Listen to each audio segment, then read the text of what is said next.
Hello दोस्तों, मैं एक गुरु एक बार फिर से अपनी पाठशाला में आप सभी का स्वागत करता हूं।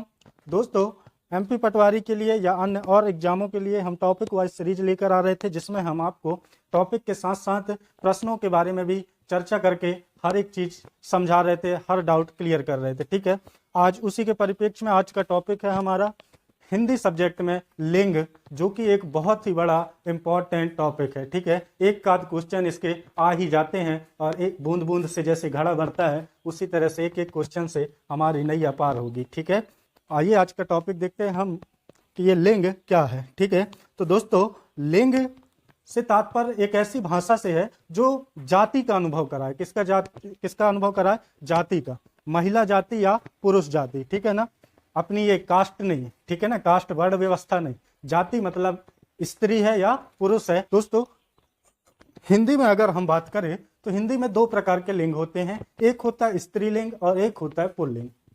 जबकि हमारे यहाँ प्राचीन भाषा थी संस्कृत, और संस्कृत में तीन लिंग होते थे, एक उभय लिंग उसमें ऐड रहता था। ठीक है, क्या ऐड रहता था? उभय लिंग ऐड रहता था। ठीक है, जो फारसी भाषा है, फारसी भाषा में दोस्तों लिंग नहीं होते हैं। और हिंदी में इंग्लिश में भी जो लिंग का उपयोग होता है, इंग्लिश में भी जो लिंग का उपयोग होता है वो सर्वनाम के प्रयोग से होता है, यानी प्रोनाउन के यूज से हमको पता चलता है कि वो कौन सा लिंग है।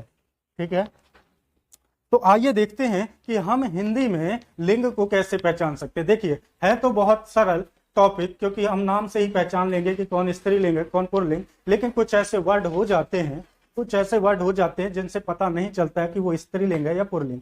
तो हम देखते हैं कि हम किन किन तरीकों से पहचान सकते हैं कि वो स्त्रीलिंग है या पुल्लिंग है। ठीक है, तो आइए आगे बढ़ते हैं। दोस्तों, ये है पहचान, आपको यहां दिया गया है कि जिन शब्दों के पीछे आ, त्वा, आ, आव, पा, पन, ना आदि प्रत्यय आए वो पुल्लिंग होते हैं। ठीक है, जिन शब्दों के आगे ये प्रत्यय आते हैं जो आपको अभी बताया गया, आ, त्वा, आ, आव, पा, पन, ना आदि प्रत्यय हो, वो क्या होते हैं? पुल्लिंग होते हैं। पर्वतों के नाम, दिनों के नाम, देशों के नाम, धातुओं के नाम, नक्षत्रों के नाम, ठीक है, महीना के नाम, द्रवों के नाम, पेड़ों का नाम, सागर, समय, अनाज, वर्णमाला के अक्षर, प्राणीवाचक शब्द, वाचक, संज्ञा, भारी और बडोल वस्तुएं, फूल, द्वीप, शरीर के अंग, अकारांत संज्ञा, रत्नों के नाम, दान, खाना, और वाला से खत्म होने वाले शब्द जो होते हैं वो हमेशा क्या होते हैं? पुल्लिंग होते हैं। क्या होते हैं? वो पुल्लिंग होते हैं। तो अगर आप इतना अच्छे से याद रख पाते हैं तो आप पुल्लिंग की पहचान कर लेंगे। और जो पुल्लिंग नहीं है तो वो क्या है? स्त्रीलिंग है। लेकिन हम फिर भी देख लेते हैं कि स्त्रीलिंग को हम कैसे पहचानते हैं। ठीक है, तो हिंदी के जिन शब्दों में दोस्तों ता, आस, आहट, आवट, आई, ई प्रत्यय जोड़ देने पर बनने वाले जो शब्द होते हैं दोस्तों, उन्हें हम स्त्रीलिंग कहते हैं। क्या कहते हैं? स्त्रीलिंग कहते हैं। फिर कुछ नाम है, जैसे तिथियों के नाम, भाषाओं के नाम, लिपियों के नाम, बोलियों के नाम, नदियों के नाम, नक्षत्रों के नाम, देवियों के नाम, महिलाओं के नाम, लताओं के नाम स्त्रीलिंग होते हैं। ठीक है, ये वर्ड कैसे होते हैं? स्त्रीलिंग होते हैं। फिर दोस्तों, हिंदी के जिन शब्दों के अंत में आ या ई की मात्रा आती है उनमें से अधिकतर शब्द स्त्रीलिंग होते हैं। जैसे आप स्त्री में ही देखेंगे कि ई की मात्रा आई है, लड़की में देखेंगे ई की मात्रा आई है। ठीक है, तो आ या ई की मात्रा आती है तो वो कैसे होते हैं? स्त्रीलिंग शब्द होते हैं। तो अगर आप ये वाला प्रकार जो पहचान है इनकी, यहाँ प्रकार लिख गया, पहचान है इनकी जो, अगर आप इसको देख लेते हैं दोस्तों तो आप 100% जवाब कर पाएंगे हर प्रश्न का, और आप यहाँ से नंबर, इस टॉपिक से नंबर चुरा पाएंगे अपने एग्जाम में। ठीक है, तो अब देखते हैं प्रश्नों के माध्यम से, और देखते हैं आप लोग आंसर देने का प्रयास करिएगा, देखते हैं कि आप दे पाते हैं या नहीं। पहला प्रश्न है, संज्ञा के जिस रूप से वस्तु की जाति का बोध होता है उसे कहते हैं। तो दोस्तों, पहली ही लाइन में मैं बताया था, क्या बोलते हैं? लिंग बोलते हैं उसको। क्या बोलते हैं? लिंग बोलते हैं।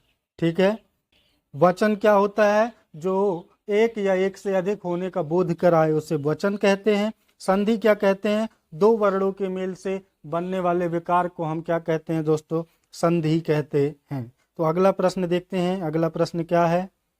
फटाफट आंसर दीजिएगा। ठीक है, जिन भाववाचक संज्ञाओं के अंत में ना, अव, पन, पा होता है उन्हें कहते हैं, ऑप्शन है नपुंसकलिंग, पुल्लिंग, स्त्रीलिंग, सभी। तो दोस्तों ये आपको बताया गया है, इसका राइट आंसर क्या होगा, पुल्लिंग होगा। पहचान जो आपको बताया उसी में आपको पहली लाइन में बताया था। ठीक है, अगला प्रश्न देखते हैं।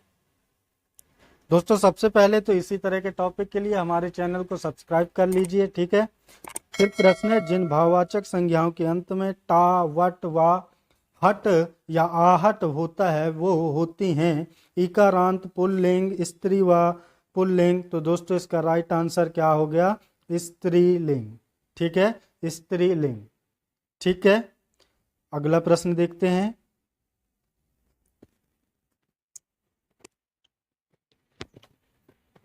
इसमें से वह शब्द बताइए किसका वचन अथवा लिंग किसी भी परिस्थिति में नहीं बदलता।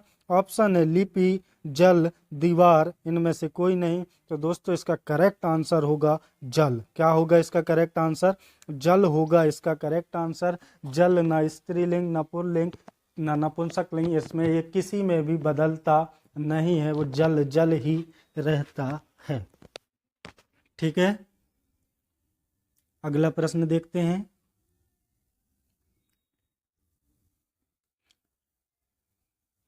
निम्न में से पुल्लिंग शब्द है, ऑप्शन है गाय, दही, सवारी या संतान। तो दोस्तों द्रवों के नाम आपको बताया वो हमेशा क्या होते हैं, पुल्लिंग होते हैं। और दही एक द्रव है, दही क्या है, एक द्रव है, लिक्विड है, इसलिए उसका नाम वो कौन सा शब्द है, पुल्लिंग शब्द है। अगला प्रश्न देखते हैं।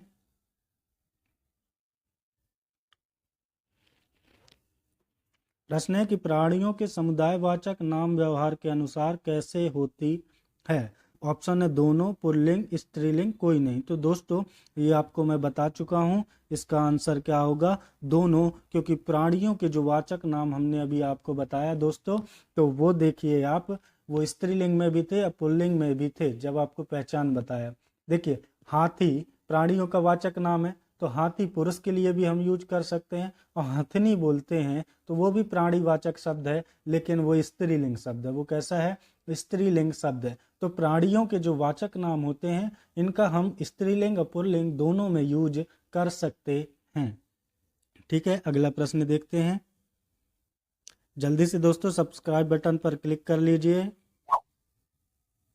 नेत्र शब्द कैसा है, ऑप्शन है पुल्लिंग, स्त्रीलिंग, नपुंसकलिंग, इनमें से कोई नहीं। तो दोस्तों मैंने आपको शुरू में ही बताया था कि शरीर के अंगों के नाम कौन से होते हैं, पुल्लिंग होते हैं। शरीर के अंगों के नाम हमेशा ही क्या होंगे, पुल्लिंग होंगे। ठीक है, अगला प्रश्न देखते हैं। अगला प्रश्न है कि दौड़ शब्द कैसा है। ऑप्शन है स्त्रीलिंग, पुल्लिंग, दोनों या कोई नहीं। तो दोस्तों इसका राइट आंसर क्या होगा, इसका राइट आंसर होगा स्त्रीलिंग शब्द है। दौड़ कैसा शब्द है, स्त्रीलिंग शब्द है। अगला प्रश्न देखते हैं। बालू सरसों शब्द है, ऑप्शन है अवयव, नपुंसकलिंग, स्त्रीलिंग, पुल्लिंग। तो दोस्तों इसका करेक्ट आंसर जल्दी से बताइए क्या होगा, इसका करेक्ट आंसर होगा स्त्रीलिंग। बालू सरसों कैसे शब्द हैं, स्त्रीलिंग शब्द हैं। अगला प्रश्न देखते हैं। अगला प्रश्न है कि जगत सप्त में लिंग है, ऑप्शन है स्त्रीलिंग, नपुंसकलिंग, पुल्लिंग या इनमें से कोई नहीं। तो जल्दी से फटाफट आंसर कीजिए। इसका राइट आंसर होगा दोस्तों पुल्लिंग शब्द है। जगत कैसा शब्द है दोस्तों, पुल्लिंग शब्द है। अगला प्रश्न देखते हैं। वीडियो पसंद आए तो चैनल को लाइक कर दीजिएगा, वीडियो को भी लाइक कर दीजिएगा। ऑप्शन है, प्रश्न है निम्नलिखित में कौन सा शब्द पुल्लिंग के रूप में प्रयुक्त होता है। ऑप्शन है शिक्षा, अच्छी, बॉस या अभिमान। तो दोस्तों इसका करेक्ट आंसर होगा अभिमान। क्या होगा, अभिमान इसका करेक्ट आंसर होगा। ये एक पुल्लिंग शब्द है। अगला प्रश्न देखते हैं। अगला प्रश्न है कि निम्नलिखित में से उभयलिंगी शब्द कौन सा है। तो ऑप्शन है खरगोश, तितली, सचिव या करेला। तो दोस्तों उभयलिंगी तो सबसे पहले संस्कृत भाषा में होते हैं, तो इसका राइट आंसर होगा सचिव। ठीक है, सचिव एक ऐसा शब्द है जो उभयलिंगी शब्द है। ठीक है, हिंदी में 2 ही प्रकार के लिंग होते हैं, स्त्रीलिंग या पुल्लिंग, जबकि संस्कृत में 3 प्रकार के लिंग होते हैं, उभयलिंग भी एक लिंग होता है। अगला प्रश्न देखते हैं। अगला प्रश्न है कि सुंदर शब्द का स्त्रीलिंग क्या है। तो दोस्तों हमने बताया था कि जब किसी वर्ड में आ या ई की मात्रा लगा दी जाती है तो वो स्त्रीलिंग बन जाता है। तो सुंदर का सुंदरी क्या होगा, स्त्रीलिंग शब्द होगा। ठीक है, अगला प्रश्न देखते हैं। स्त्रीलिंग शब्द का चयन करें। ऑप्शन है संविधान, संगठन, सिंदूर या संसद। जल्दी से आंसर दीजिए। करेक्ट आंसर इसका है दोस्तों संसद। क्या है इसका करेक्ट आंसर? संसद इसका करेक्ट आंसर है। संसद जो है एक स्त्रीलिंग शब्द है। अगला प्रश्न देखते हैं। दोस्तों 1 नंबर इससे आप हर एग्जाम में चुरा सकते हैं, इसलिए इस टॉपिक को पूरा अंत तक देखें। गीदड़ का स्त्रीलिंग क्या होगा? तो हमने फिर बोला दोस्तों, अगर आप किसी वर्ड में आ की या ई की मात्रा लगा देते हैं तो वो स्त्रीलिंग बन जाता है। तो गीदड़ का हो गया गीदड़ी। गीदड़ का क्या होगा? गीदड़ी, जो कि एक स्त्रीलिंग शब्द होगा। तो दोस्तों मिलते हैं अगली क्लास में अगले टॉपिक के साथ। तब तक के लिए जय हिंद, धन्यवाद। चैनल को सब्सक्राइब जरूर कर लीजिए।